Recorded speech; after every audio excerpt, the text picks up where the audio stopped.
Hi வணக்கம். அனைவருக்கும் தைப்பூச திருநாள் நல்வாழ்த்துக்கள். தைப்பூசம் தை மாதத்தில் வர்ற பூச நட்சத்திரத்தில் கூடிய நாளில் முருகப்பெருமானுக்கு உகந்த நாளாக நாம் வழிபாடு செய்து கொண்டிருக்கிறோம். முருகப்பெருமான் சக்தி தேவியிடம் வேலை வாங்கிய நாள் தைப்பூச திருநாள். தீயோர்களை அழித்து நன்மையை காப்பாற்றிய நாள், நிலைநாட்டிய நாள். தைப்பூச நாளே கெட்டதை அழித்து நல்லதை நிலைநாட்டிய நாள்னு நம்ம எடுத்துக்கணும். நம்ம மனசில் உள்ள கெட்ட எண்ணங்களை, மற்றவங்கள பழிவாங்கணுங்கிற எண்ணங்களை, பொறாமை, பேராசை அப்படிங்கிற ஒரு தீய குணங்களை அழிச்சிட்டு நல்லதை நம்ம புதுப்பிச்சுக்கிற நாள். இறை வழிபாட்டில் உங்களை முழுமையாக மாற்றிக்க முடியும், கண்டிப்பாக முடியும்.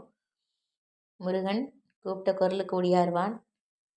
சுக்குக்கு மிஞ்சிய மருந்தும் இல்லை, சுப்பிரமணியனுக்கு மிஞ்சிய கடவுளும் இல்லை. எளியோருக்கு எளியோர் அவன். அனைத்து கடவுளுமே பார்த்திங்கன்னா அவரவர் தோன்றிய அவதாரத்திற்கு ஏற்ப தீவர்களை அழிச்சிருக்காங்க. ஆனால் முருகன் மட்டும்தான் அவர்களை காத்து அடைக்கலமாக சேவலாகவும் மயிலாகவும் மாற்றி வைத்து கொண்டவர் அவர். கெட்டவர்களை கூட அவர் அழிக்க மாட்டார். அவர்கள் எண்ணங்களை அழித்து அவர்களை தன்வசப்படுத்தக்கூடிய அழகன் அவன். எப்படியாப்பட்ட தீய குணத்தோடு அவர் முன் போய் நின்றாலும் நிச்சயமாக அவர்கள் மனதில் ஒரு மாற்றம் ஏற்படும். எவ்வளோ கஷ்டமான சூழ்நிலையில் போய் நீங்கள் முருகனை வழிபாடு செய்தாலுமே அந்த நிலையிலிருந்து அடுத்த நிலைக்கு உயர்றதற்கான வழியை அவனே காட்டுவான்.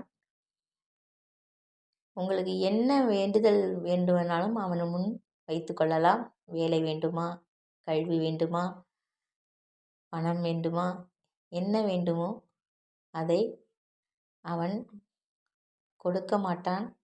ஆனால் அதை நீங்களே பெறுவதற்கான வழியை காட்டுவான். முருகன் அப்படிப்பட்டவன்.